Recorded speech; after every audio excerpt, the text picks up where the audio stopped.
Angas ng Pinas, Janriel Cuadro Alas Casimero, dadayo ng Japan sa unang pagkakataon. Inimbitahan pa si Naoya Inoue na manood. Pero gaano nga ba kahusay ang makakalaban niyang si Yukinori Oguni? Talakayin natin lahat yan mga idol.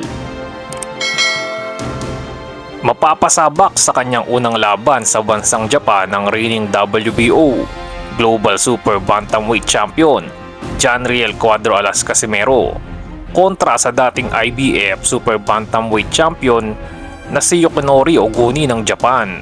Sa October 12 na po magbabalik aksyon si Cuadro Alas at ito ay gaganapin sa Ariake Arena sa Tokyo, Japan.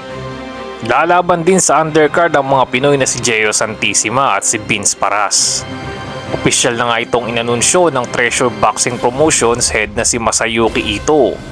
At kinumpirma na rin ito ni Casimero sa kanyang official Facebook page. May banat pa nga si Cuadro Alas sa Unified WBC at WBO Super Bantamweight Champion na si Naoya the Monster Inoue. Inimbitahan ni Cuadro Alas si Inoue na manood ng kanyang laban na sa bakuran daw ng Hapon gaganapin. Ito na kaya muli ang stepping stone ni Casimero upang mapalapit sa inaasam niyang laban kay Inoue. Pero hindi rin dapat malitin ang makakabangga ni Casimero na dating world champion na si Oguni. May kartada itong si Oguni na 21 wins, 2 defeats, 2 draws with 8 knockouts. Naging world champion si Oguni matapos talunin si Jonathan Guzman Peña ng Dominican Republic para sa IBF Super Bantamweight title. Ngunit agad naman itong natalo sa kanyang unang title defense sa kanyang kababayang si Ryosuke Iwasa. Naging inactive na si Oguni at mahigit isang taon na rin ang nakakalipas mula ng kanyang huling laban, kung saan naging tabla pa ang resulta kay Keita Kurihara. Si Casimero naman ay huling lumaban noong Mayo kung saan isang panalo ang kanyang nakuha kontra kay Pilipos Gitumba. Kasalukuyang may record ang 3 Division World Champion na si Cuadro Alas na 33 wins, 4 defeats with 22 wins by way of knockout. Pero sakaling manalo si Casimero ay hihintayin niya muna ang magiging resulta ng possible undisputed fight ni Inoue at Marlon Tapales bago matapos ang taon. Nandyan din ang posibilidad na laban nito kay Luis Neri na humahamon sa kanya. Eto mga idol at panoorin natin kung gaano nga ba kahusay ang makakalaban ni Casimero na si Yukinori Oguni.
Yan lang muna ang ating mga boxing updates mga idol. Kung nagustuhan niyo po ang ating video ay huwag kalimutang mag-like, subscribe at pakipindot na rin po ng notification bell.